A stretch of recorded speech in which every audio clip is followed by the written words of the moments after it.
বাবা প্রকাশ পাড়ুকনের জন্মদিনে সেরা উপহার, ব্যাডমিন্টন স্কুল খুললেন দীপিকা পাড়ুকন।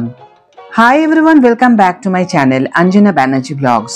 বন্ধুরা, তোমাদের সকলকে আমার এই ছোট্ট ইউটিউব চ্যানেলে স্বাগত জানাই।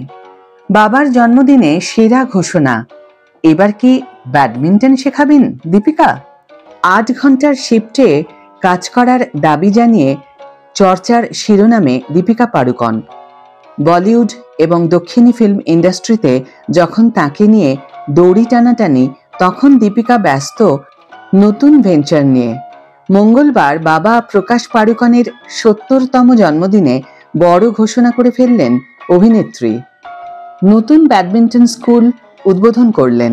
যে পরিবারের শয়নে স্বপনে শ্বাস প্রশ্বাসে শুধুই ব্যাডমিন্টন, সেই পরিবারের মেয়ে হিসাবে দীপিকা আজ বাবাকে তার জন্মদিনের সেরা উপহারটা দিয়ে দিয়েছেন, তা বলাই বাহুল্য। স্কুলের নাম পাড়ুকন স্কুল অফ ব্যাডমিন্টন।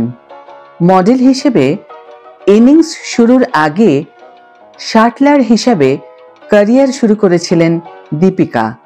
তবে পরবর্তীতে নানা বিজ্ঞাপনে কাজ করার পর গ্ল্যামার দুনিয়ার স্পটলাইট কেড়ে নেন তিনি। বর্তমানে বলিউডের সবথেকে দামি অভিনেত্রী তিনি।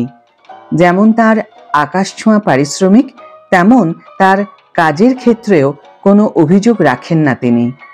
মঙ্গলবার ইনস্টাগ্রামে বাবা প্রকাশের সঙ্গে ছবি শেয়ার করে আবেগঘন বার্তা দিলেন দীপিকা পাড়ুকন। ব্যাডমিন্টন স্কুল খোলার সুখবর দিয়ে অভিনেত্রী লিখেছেন, যেহেতু ব্যাডমিন্টন খেলার পরিবেশে বড় হয়েছি, তাই নিজের চোখে দেখেছি যে এই খেলাটি কারো জীবনকে শারীরিক, মানসিক, এমনকি আবেগের দিক থেকে কতটা প্রভাবিত করতে পারে। এই পাড়ুকন স্কুল অফ ব্যাডমিন্টনের অর্থাৎ পিএসবির মাধ্যমে আমরা সমাজের সকল স্তরের মানুষের কাছে ব্যাডমিন্টন খেলার আনন্দ এবং শৃঙ্খলা পৌঁছে দিতে চাই এবং নতুন প্রজন্মকে আরও স্বাস্থ্য সচেতন, মনোযোগী এবং খেলাধুলায় অনুপ্রেরণা যোগাতে চাই।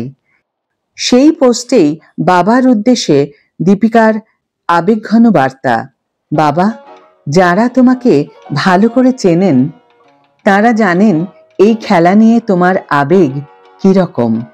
70 বছর বয়সেও তুমি খাও, ঘুমাও এবং শ্বাস নাও ব্যাডমিন্টনের মাধ্যমে।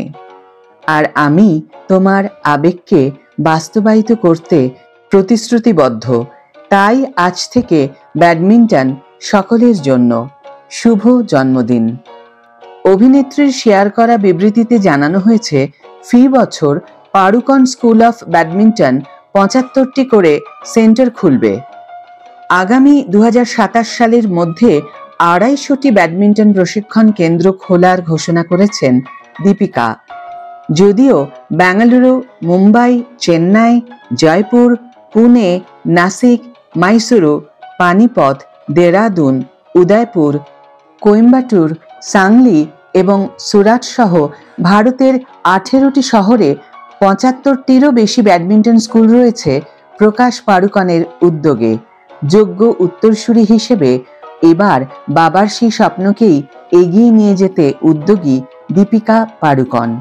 দীপিকা একবার এক সাক্ষাৎকারে জানিয়েছিলেন, তিনি যদি অভিনেত্রী না হতেন তাহলে মডেল হতেন, আবার যদি তিনি মডেল নাও হতেন তাহলে অবশ্যই ব্যাডমিন্টন প্লেয়ার হতেন। মডেলিং ও অভিনয় তার এখনকার প্রেম হলেও ব্যাডমিন্টন যে তার প্রথম প্রেম, তা একাধিকবার স্বীকার করেছেন দীপিকা। আজকের ভিডিও এখানেই শেষ করছি বন্ধুরা। ভিডিওটি যদি ভালো লেগে থাকে তাহলে অবশ্যই একটা ছোট্ট করে লাইক দিও, শেয়ার করো বন্ধুদের সাথে, কমেন্ট করে জানিও তোমাদের মতামত। যারা এখনো আমার চ্যানেলটিকে সাবস্ক্রাইব করোনি তারা অবশ্যই চ্যানেলটিকে সাবস্ক্রাইব করে আমার পাশে থেকো, আর যারা অলরেডি সাবস্ক্রাইব করে দিয়েছো তাদের জন্য আমার অনেক ভালোবাসা এবং অনেক ধন্যবাদ। আজ তাহলে বিদায় বন্ধু, দেখা হবে পরের ভিডিওতে। ভালো থেকো, সুস্থ থেকো, সঙ্গে থেকো।